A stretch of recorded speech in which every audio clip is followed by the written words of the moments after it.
I was asked just a little bit ago here on the channel about DCC installation, sound only, for old school Athearn SD9 units.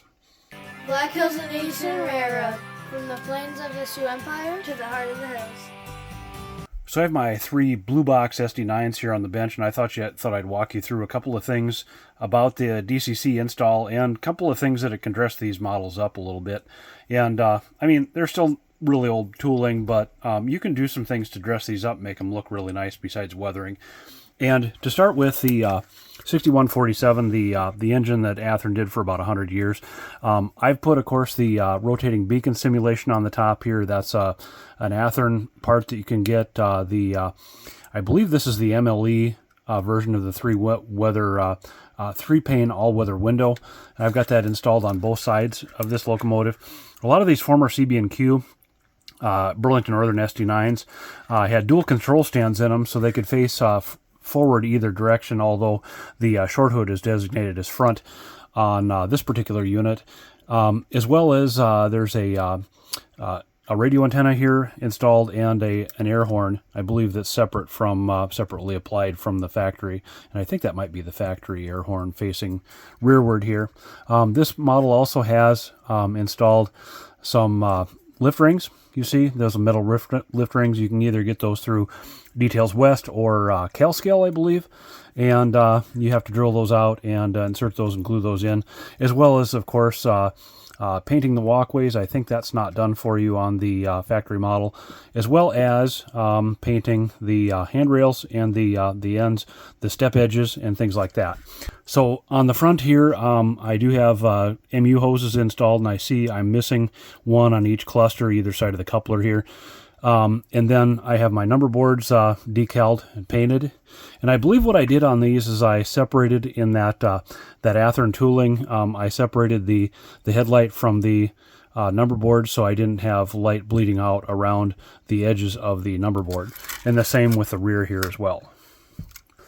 And then moving on to the bottom here of the engine, I have installed, and I'll get into this later, the modernized Athearn factory motor mounts and aftermarket wheels on this locomotive. I also have drilled and tapped for 256 screws. On the rear end, I've got the cut levers and the MU hoses still intact, and as well, you note the number boards here that are filled in with the correct road number of this locomotive. I got this locomotive many years ago from John Teskey, and I believe he'd gotten this from a gentleman's estate over somewhere in Wisconsin, probably western Wisconsin. And much the same thing has been done with this engine. He's got a different style of exhaust outlet, either side of the dynamic brake blister, and then a different air horn, as well as, and I put this rotating beacon on the CB&Q light package on the front of the locomotive here. That's just MV lenses right there. The headlights are installed and working. And again, we've got the number boards painted and decaled as well on this engine. This engine did not get the pilot treatments like the other one did with the MU hoses and the cut levers. We should probably put the cut levers on there at least. But for the time being, I've got other things to do. The SD9 6242 is an example of a group of locomotives, a small group of locomotives that were acquired from other railroads and rebuilt by BN. I think these were mainly hump yard service type locomotives. This one is in a chop nose white face configuration, and much the same detail here as well. I have my suspicions about who did this. This is not obviously a factory unit. The chop nose job was done very well. The front of the cab looks excellent. We've even got windshield wipers on there. Really cool. The MU hoses did not do the cut levers, but much the same thing here. Painted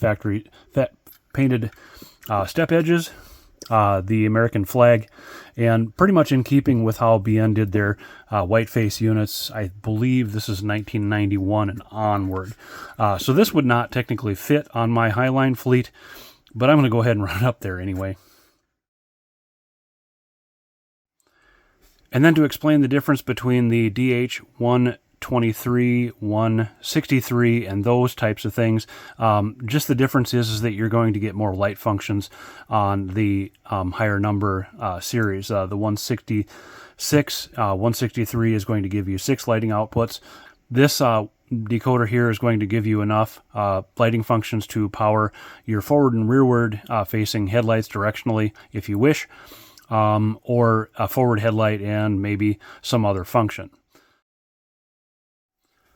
So I picked this locomotive up from Big John in the Twin Cities, and my plan for this would be to, of course, install Digitrax, probably a DH166 or a 163.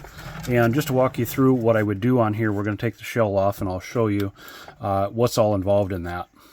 And we're just basically prying the shell outwards on either side above the fuel tank to release those pins that mount the shell on the frame.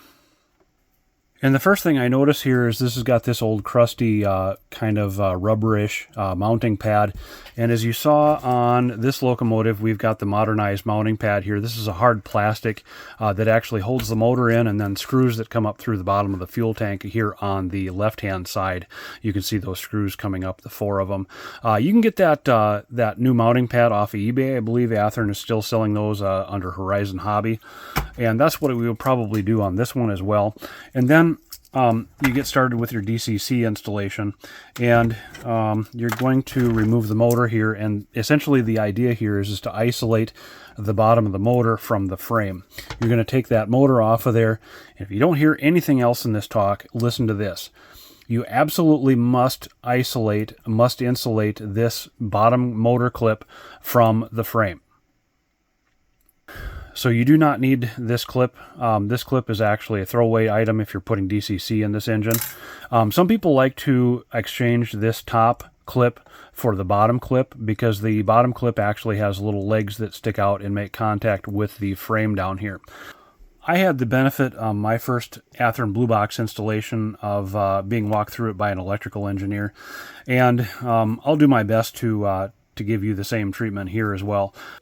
So you're going to get started by soldering the gray wire here to the bottom of the motor down here. And you're going to solder the orange wire to the top of the motor.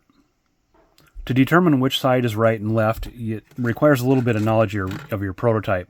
And typically there will be an F on the front of the frame as it faces forward. So obviously we're cab facing forward here with the short chop nose hood, and as well on even the bidirectional SD9s from the CB&Q, there is an F that indicates the front, the short hood here on this high hood locomotive. Some railroads, like your Norfolk Southern, Norfolk and Western, Great Northern, love to run their long hoods forward, and basically that just means you wire the red wire to the other side of the locomotive instead. So then you're going to want to separate out your blue, white, and yellow wires. And your blue is your common for all of your lighting functions. You're going to run your back current through the blue wire without any resistor. Now, the white wire and the yellow wire are F0. The white is forward headlight. The yellow is the rear-facing headlight, however you determined front on your locomotive. Typically, you would be using some kind of LED on this installation. I would recommend probably, and I've done this before on the channel, I have done fiber optic installations of LED headlights on this channel before, and that's what I recommend here. Get yourself a short little length of fiber optic, and then join it with the LED with a piece of heat shrink. The green wire I will typically take and wire that to the rotating beacon simulation with a typically a very small incandescent bulb. There's what I've been using, that Miniatronics bulb. That Miniatronics bulb is like a 1.5 milliamp at, I forget the wattage on that, but that works well in this Athearn and Details West part. There's a hollow in there that you can put that bulb up into, and a drop of white glue will secure that. And typically like a 390 ohm or 360 ohm resistor will take care of dropping your current down so that you don't immediately blow that bulb out. And while you've got this torn apart, you might as well also pry the side frames off of here. These are plastic side frames. A flathead screwdriver would work just fine here. Replace the wheel sets. This is probably a mandatory thing here with Northwest Shortline or whatever other wheel sets you might prefer, whatever brand wheel set you might prefer on that. So inside of this case here, there's just a plastic axle bearing that the wheel is pressed onto. You'll need to reuse those square bearings. and then of course you're replacing the wheel itself. It helps a lot to have a NMRA track gauge or NMRA wheel gauge around to make sure you get your flanges at the right positions. Another pointer I would offer here is to solder when you solder your left and your right rails. Just take that worm gear cover off of there, put this over in a place where it's not going to fly off. And I would, if I were going to do this myself, once you get that truck assembly detached, you're going to want to actually solder here and bring the wire up through the frame without affecting the oscillation or the steering of the truck. And then I mentioned earlier painting this side frame, and while you've got this all off of here, you might as well do that after, of course, you do your solder.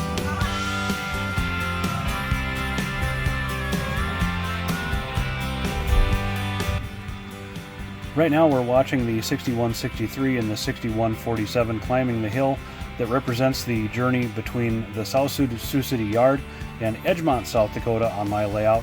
Of course, that omits a large part of Nebraska, but that's okay. That's, as the Twin Cities guys say, selective omission.